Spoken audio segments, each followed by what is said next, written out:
This conference will now be recorded.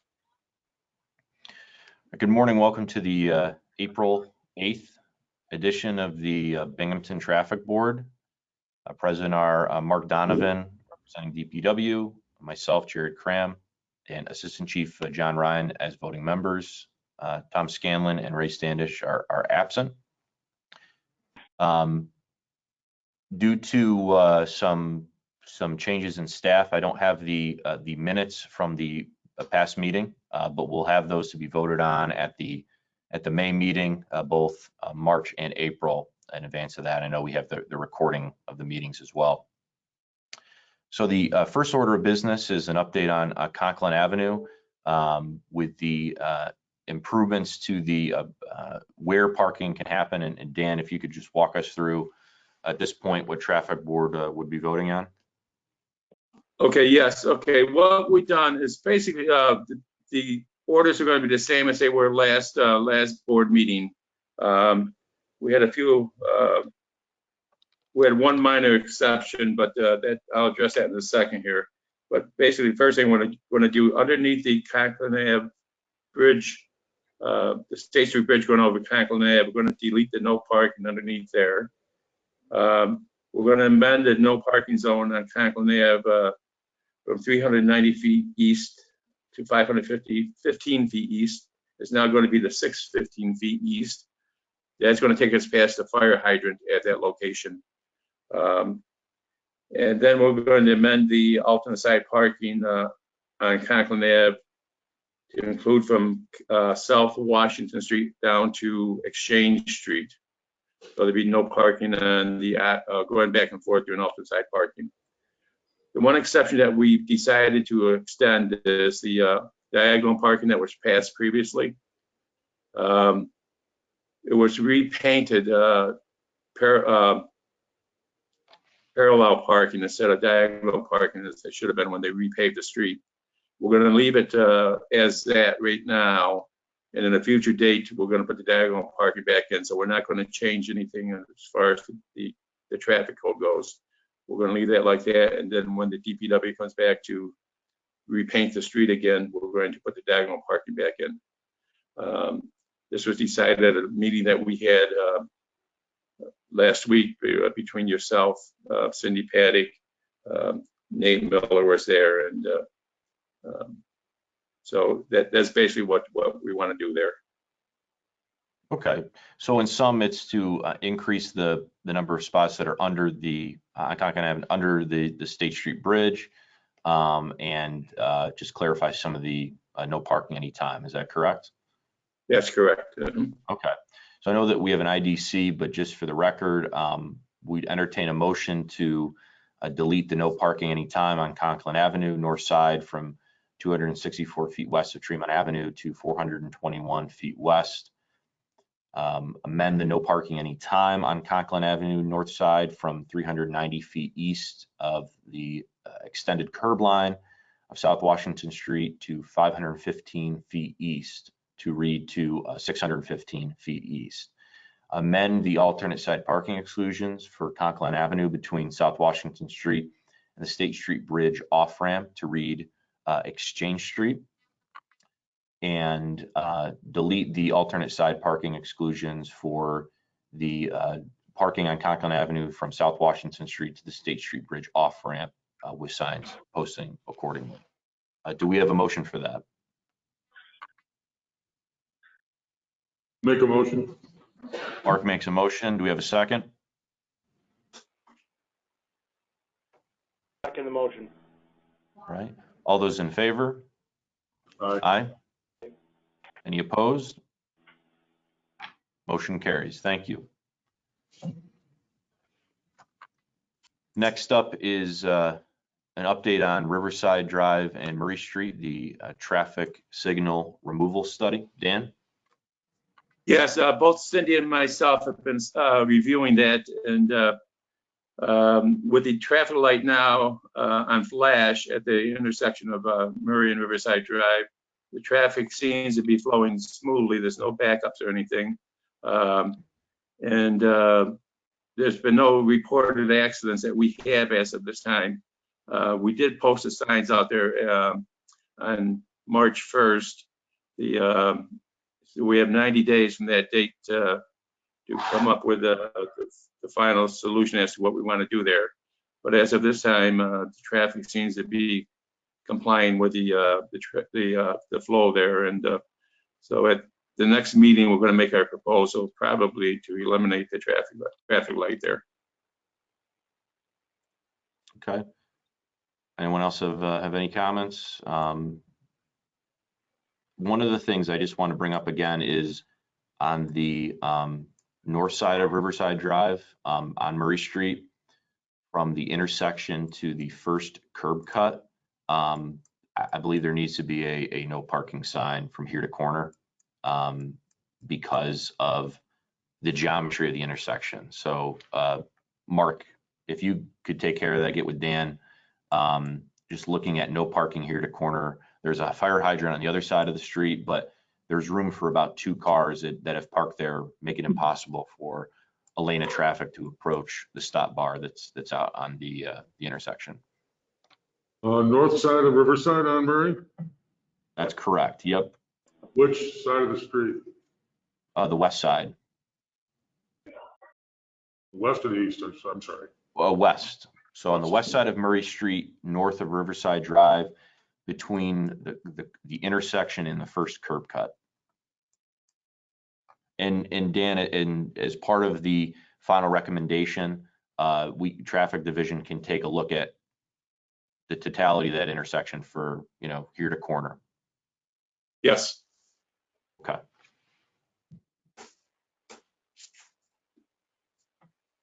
Okay. Next on the agenda is North Street update, Dan. Okay, yes. Myself and BMTS Cindy Paddock, we both been studying that street there. We had a request to make additional stop signs on that street.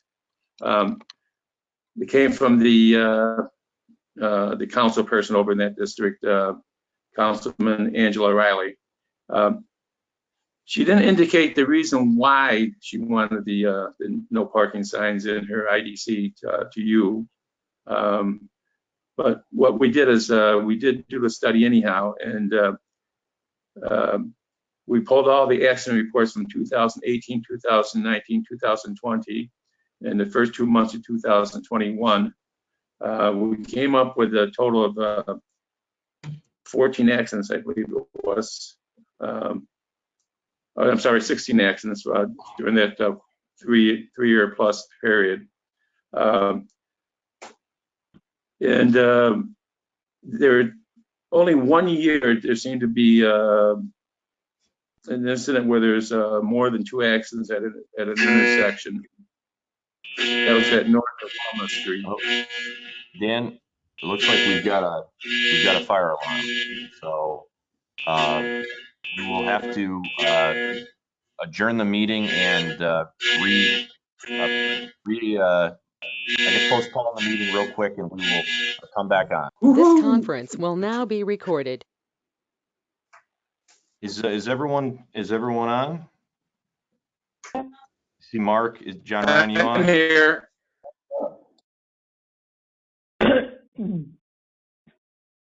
John Ryan, was that you?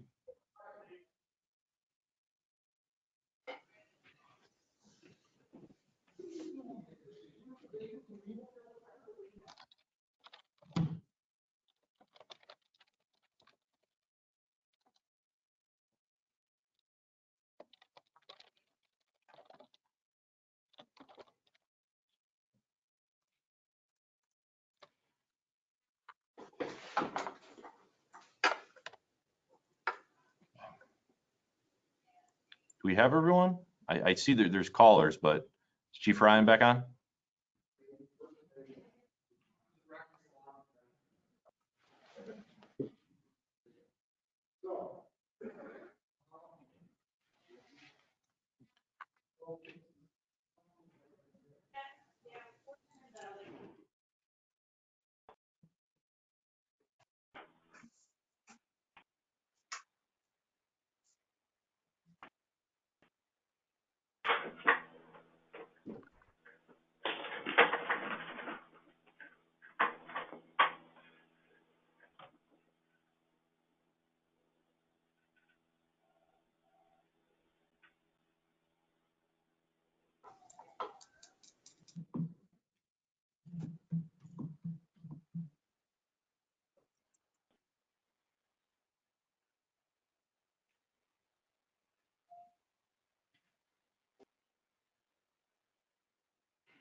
Waiting for the chief here.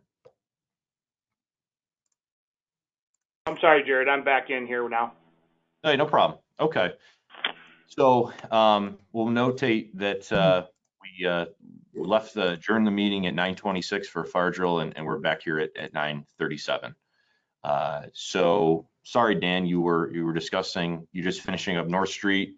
And I think Cindy, you talked about maybe in a couple months doing a walk of the corridor. Yeah, we talked about doing a road safety assessment out there, like a walking one, maybe the end of May when the weather's turned nice, because it seemed like the councilperson out there had concerns about pedestrian traffic along there. And there aren't any painted crosswalks or anything like that. So I thought if we just went out there, spend some time, we might notice some things that could be easily changed. Okay.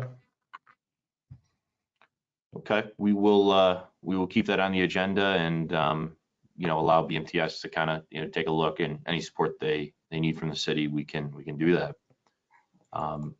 Hotchkiss Street, Dan.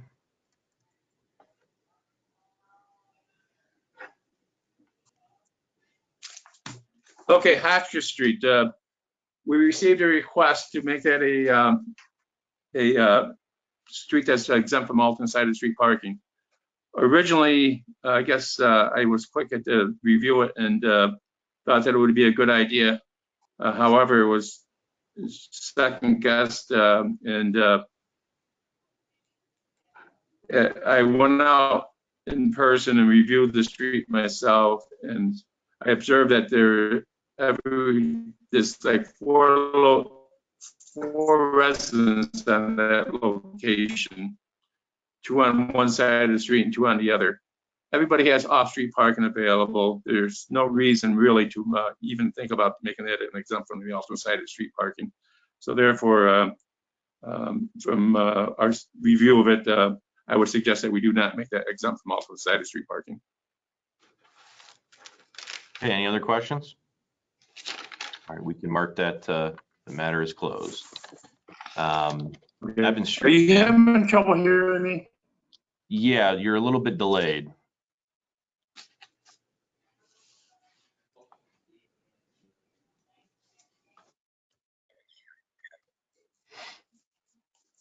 Danny Willis? Okay. Okay. All right. I might have been, I had leaning against something. Maybe that's what the problem was. I'll try this. 19 Evans Street. Basically, that was where they put a driveway in. And all I want to do is just say that the people have been notified by Tito that the driveway was approved and that they can go ahead and do their project. Okay, so that's closed as well. Okay. 116 Glenwood Ave, this was a request for parking, new business that's there. Yep.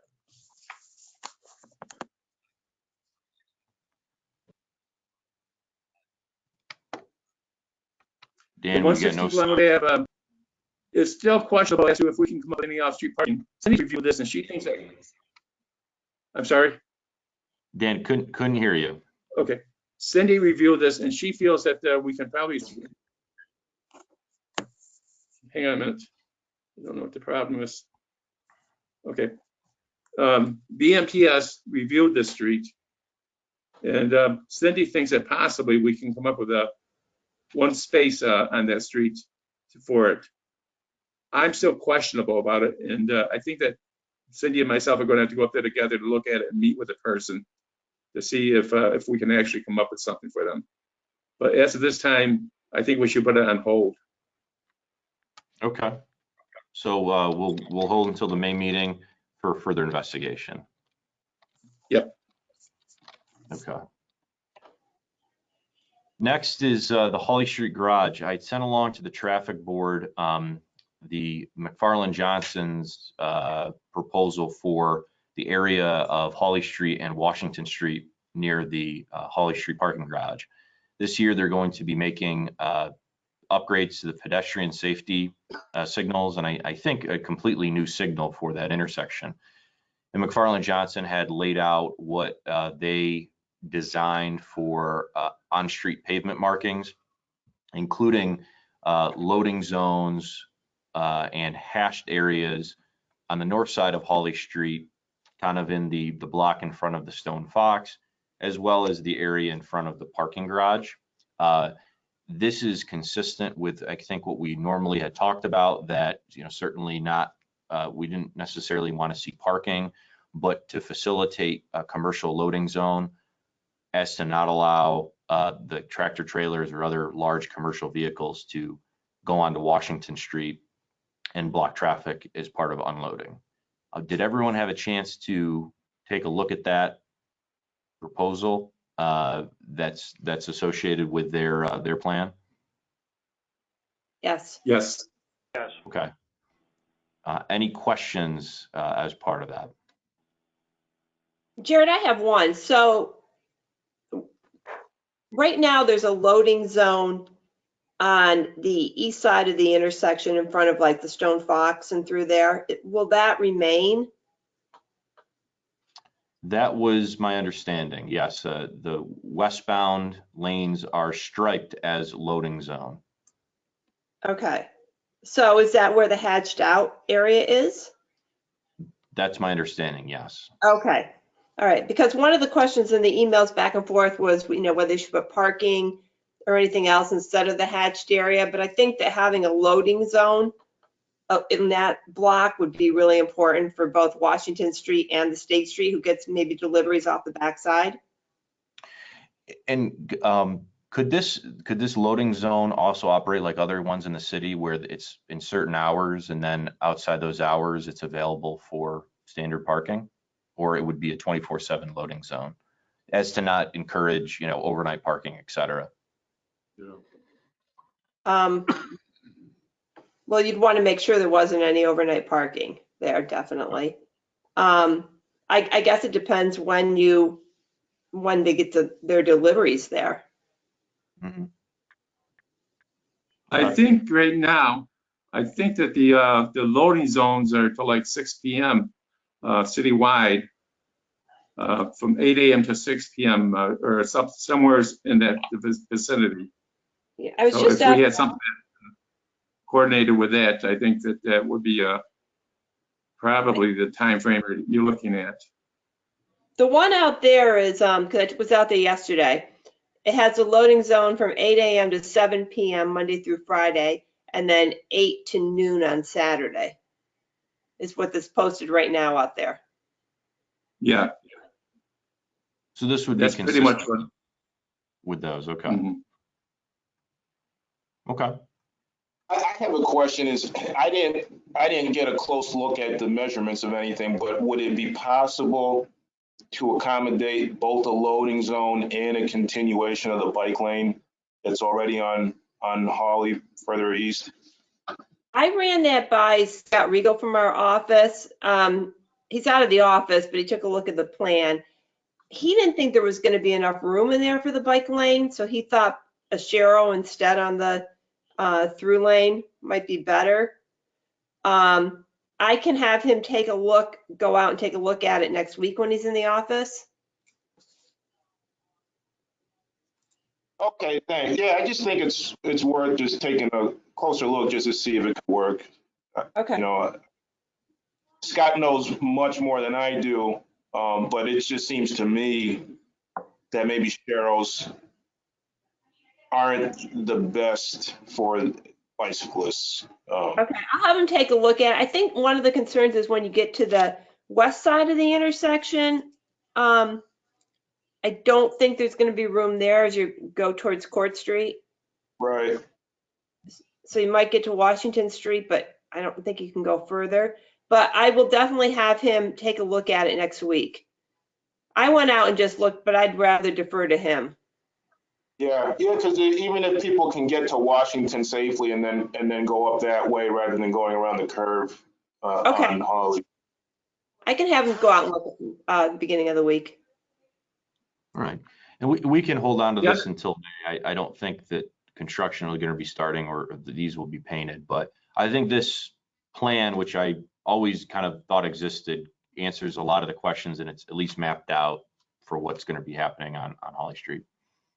Jared, The other question I had though is the loading zone on Holly Street, just west of Washington Street. Is that necessary?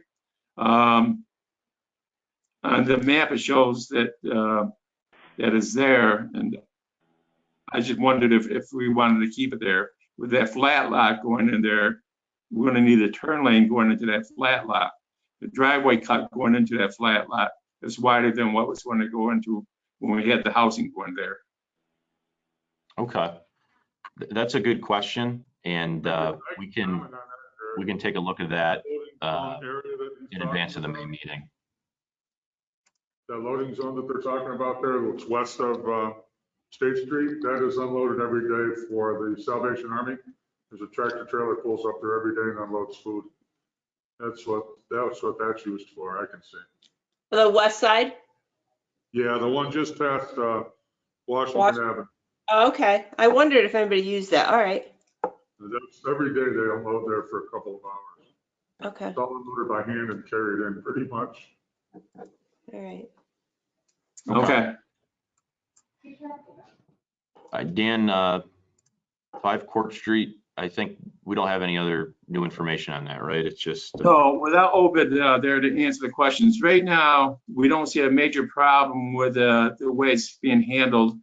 I don't know what Obed's concern was at that location. The flashing lights are working when people are crossing the street. People do stop and pick up either passengers or meals from that location. But I don't think they're long term. I do know that the Broome Transit uses that location, but I don't really think that there's a big problem there. Again, unless Obed's here, I don't think we can get the answer we're looking for. Okay. We can mark that item as complete, and I know, when Obed is back, we can follow up with him. Anyone else on the board have anything else, Dan or Cindy? I don't. No, I don't. I think I'm pretty much set. Okay. Heather, if you're still on the call, if you'd like a few moments to address the board. Sure. I did see that we had police up here for about a month. They're now gone. And I wondered if there were any tickets written. There was. Traffic compiled totals as far as there was an organized detail there on all 3 shifts. So they have a statistical breakdown of the traffic arrests. There were arrests made on all 3 shifts and numerous cars stopped, some warnings given, but it's all been documented there by traffic. Yeah, do you want me to share that now, Jared? Sure. Yeah, okay. So we ran a traffic enforcement detail from March 17th to March 31st on all 3 reliefs. Relief 1, which is our overnight shift, they conducted their detail from 5:30 in the morning until 6:30 in the morning. They wrote 2 tickets for speeding, 145 mile an hour, 150. They stopped 7 vehicles in total. Relief 2, which is our day shift, they ran their detail from 7 in the morning until 10 in the morning at various times. And they only got 1 violation. 1 vehicle was stopped for speeding and given a ticket. Relief 3, afternoons, they ran their detail from 3 o'clock until 6 o'clock. They actually issued 8 tickets. 6 of them were for speeding, and the speeds varied from 43 miles an hour to 52 miles an hour was the fastest. So Okay. that's what they did in their little detail. Okay, Dave, nothing can you just overnight. forward that to me to make sure we include in as part of the meeting minutes. That's good data. There was nothing after 6 p.m. at night, correct? Correct. Okay, thanks. Sure.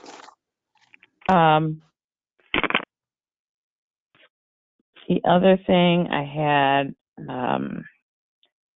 and I think we addressed this, that the new speed limit sign that flashes, that lights up, has a memory.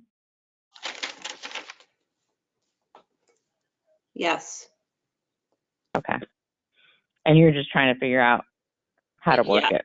So I've been out there twice and I have not been able to download the data. I'm gonna give it a third time and then call the manufacturer again, see if they can meet me out there. Jared, we had talked about that last week, remember? Yes. I don't know where. Okay. And when you get that information, is there any way the residents can get a copy of that?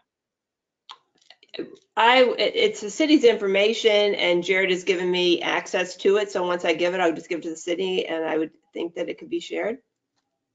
Yeah, That'll be up well, we just want to make sure that it's in a format that's kind of easy to understand. I'm sure that it comes in a raw format and we'll have to.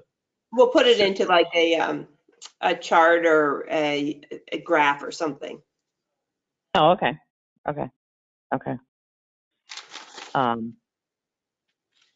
That's all I have. And Heather, the last thing I have for you, and I don't want to take up too much of your time, has anyone from the post office ever got back in touch with you? Okay. Nope. We're continuing to bird dog that. And now with a new member of Congress, we hope that maybe we can get some movement. Almost was hit one day trying to cross the street to get our mail. And we do have motorcycles that come up and they are not going 30 miles an hour. And if you're in the road when one of those comes up, you're dead. Okay. I will follow up on the post office matter. Anyone else on the board have any other items?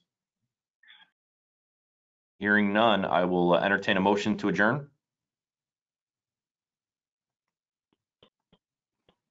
Make a motion, we adjourn. Mark makes a motion.